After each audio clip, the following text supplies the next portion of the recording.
hosting this candidates forum. This was a great opportunity to practice democracy in a civil way. And I, like Rich, wish that we could go back to having more civility in our politics, whether that be in Prince William County, in Richmond, or Washington, D.C.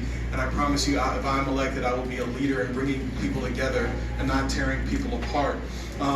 There are differences between myself and my opponent. There's also important to realize that the Virginia way has always involved people from both parties working together. I think we need to have a strong two-party system, not necessarily to tear each other down, but to not necessarily to tear each other down or whatever, but so that every good idea is heard.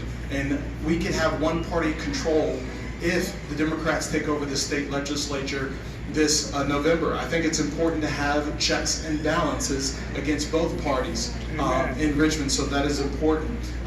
Economic development is extremely important, and my opponent talked about how she's proud of her F rating. That is a strong message to the small business owners of this community. Amen. That is a strong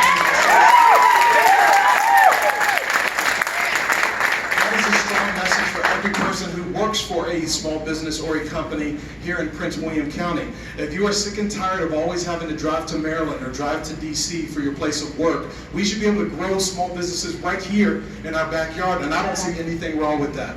And then last but not least, I wish we could have talked about criminal justice reform a little bit more. And especially the issue of due process and fairness. I think we need to reform our restoration of rights process in Virginia and take politics out of it so that it can be an automatic restoration of your rights. We need to have due process across the board.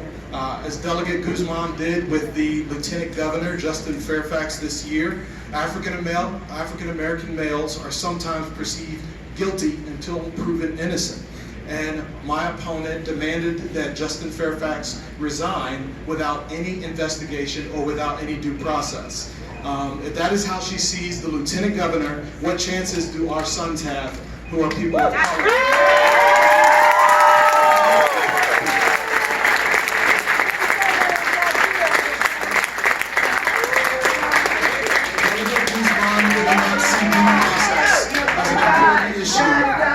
Many of us, when you know what happened, you're going to see us. Done and you're right. DJ,